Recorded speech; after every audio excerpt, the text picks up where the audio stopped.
Hey ladies and gents, this is Dwiz coming to you with a review of the Mythic Legion's Lord Draguul figure here. This was a PowerCon exclusive, and PowerCon was not able to go live this year. Well, it went live, but it was online instead of in person. But nevertheless, the PowerCon exclusives were made available, and this is Lord Draguul. It's an homage to Hordak from Masters of the Universe, and let's have a look at it. It absolutely does not disappoint. First things first, the packaging. We get different packaging here. It's by Nate Barch, but it's different than the Mythic Legion's packaging that we had before. We have seen this art before. Let's see, it's on the Ogre box, but it's been, formatted to fit the back of this. So it's a very cool addition to the packaging. Great art. Nate Barch knocks it out of the park, as always. It's kind of hard to see the top here. Let me scroll the camera up a little bit. But it's both are the Tower, Atlas the Conqueror, and Ragnar Stormforger, and they're in front of a castle, ready to do battle. So that's the new back of the packaging. The front of the packaging that goes behind the bubble is the same as it's always been. I'm gonna read through this bio here. I'm gonna do my best because I know it's a tough one. Ready, guys? It says Lord Draguul, an ancient vampiric war hero harkening back to the days of Baron Volligar's rise. Lord Draguul has spent ages scheming to put himself in a position of power. When he was passed over in favor of Volligar's daughter Lucretia, a bitter Draguul chose to feign loyalty while surreptitiously continuing his pursuit of advancement. Lucretia, being quite aware of Lord Draguul's resentment, sought to keep him safely at arm's length by tasking him with the recruitment of soldiers in the Northlands. Unbeknownst to both Lucretia and Volligar, Draguul is secretly assembling a motley army of brigands and cutthroats who share his ultimate aim of overthrowing the vampire kingdom. If that was all out of focus, I apologize, folks, but you can pause it there and read it yourself. That is the bio for not Baron Volligar, but for Lord Draguul. And it shows that he has been tasked with gathering an army. And what is he doing? He's building a horde, basically. So the other PowerCon exclusive is Dorina Honoris, which is a homage to Shira. And this is her arch nemesis, Hordak. And personally, I've been thinking about this, and I think that this is my favorite of all the homages that they've done to all of the characters, all of Masters of the Universe characters in Mythic Legions. And I know a lot of times this happens because it's the new hotness, but this is an absolutely magnificent figure in every way, and it just really, really does a good job of evoking Hordak and exceeding him, I think, in many respects. A lot of neat little touches in there, which I'm going to point out for you. First of all, this is the Hordak color scheme with the blue, red, and black, which is and the white face. Which I have a Hordak here from Masters of the Universe Classics in the gray, red, and black color scheme. So it's different because I didn't get the blue one, but it shows you, what the character looks like and how evocative this vampire head for Draguul is of this sort of, undead monkey skull or whatever it is that Hordak has. How those evoke each other, and some other touches here that I'm going to point out. it comes with an alternate head, which is basically this helm here, and that has a little dragon topper up top.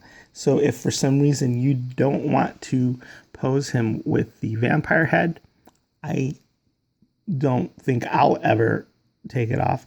It does have this topper, which is evocative of the little bat minion that Hordak has on his arm, and that he had in the original vintage toy as well. So that was a really cool nod and a really neat use of parts. So what I've done to make him look even more like Hordak is I've taken the topper off of that helmet and just put it back here.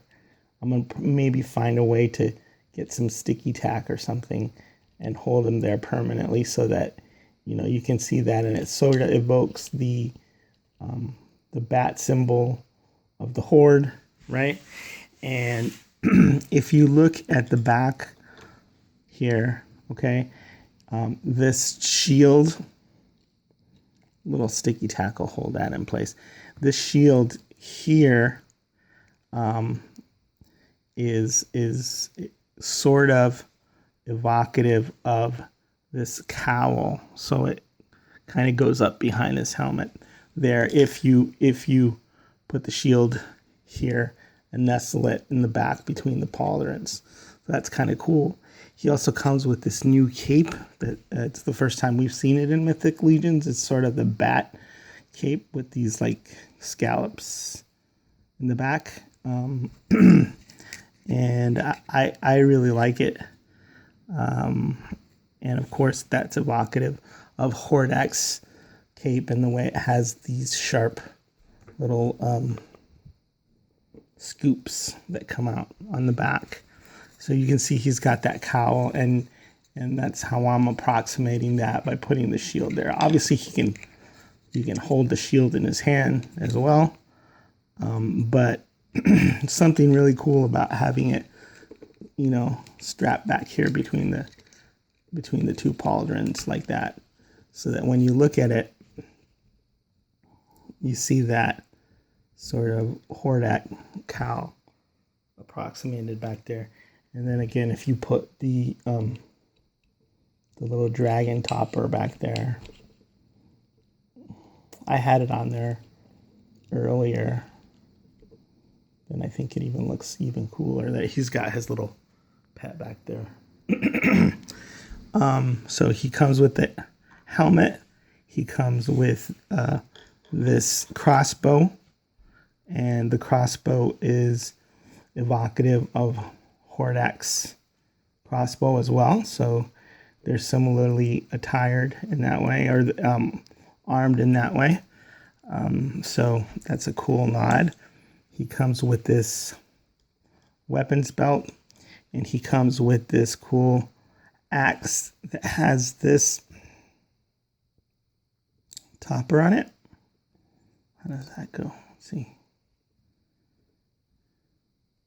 Like this.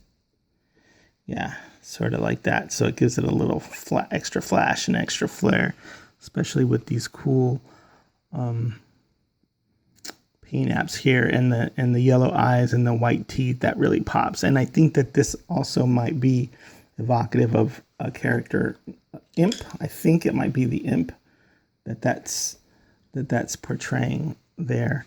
So you got your crossbow, you got your weapons belt, you've got your helmet, and you've got your topper and your little dragon there that, like I said, I'm going to figure out a way to put them on there. And you've got your axe, and you've got your shield, and then you just got all these cool paint apps, and it goes really well. Blue, silver, black, and red. Love the way they did that. Just love everything about the way it's color coordinated. And then it has this. It's got the pauldrons, which you can obviously take off, but I like that, and it's got the spiky collar. Now, here's the head, which I'll remove so you can take a look at it. If it's here's the head, and then here's a piece that was causing quite a bit of questions on the forums, on the Four Horsemen forums. It's the neck, and it's a bone neck, and people were asking, why does he have like flesh arms and a bone neck? Well, this bone neck is sort of evocative of these bones that go around the cowl and sort of decorate things there. And that's why he has the bone neck. And obviously, if you have him with the spiky collar, you won't be able to know that the bone neck is there. But it's just neat how they put that extra touch on there so that you could so that he could have it, even though nobody can really see it. That's the knight helmet there, without the spiky collar, and this is what the shield looks like. So cool. And like I said, maybe some people might army build this guy and then have a couple of, royal guards or something wearing that helmet, and that would be cool, like the equivalent of horde troopers. But I'm never gonna take this head off, because look at how awesome that looks. It's kind of like a naked mole rat, or Nosferatu or something like that. Look at all those beautiful details on the long ears, veins on the forehead, wrinkles on the forehead, and then this bat-like nose. I love the red eyes and the red teeth, and this blaze here, this blue blaze that really just ties the whole figure together. It looks awesome. Well, like I said, my favorite homage figures, and probably one of my favorite villains so far from Mythic Legions. I like everything about this guy. So I know that the only thing that was exclusive about the PowerCon exclusive was that you had early access to it and you could get the figure early. But you can, you were also allowed to buy this direct from Store Horsemen and pre-order them. And so that's what a lot of people ended up doing as well. So there's going to be probably some chances for you to get in, if not from Store Horsemen, then from BBTS, because every time they have an exclusive, they make sure that it's widely available and it's not just the folks who can afford to go to the convention that could get them. So there he is without his spiky collar, and I'll pull his pauldrons off so you can see what he looks like without those. So yeah, still haven't figured out the best configuration for the cape, but like I said, I'm going to be using him with the pauldrons and with the spiky collar. So that is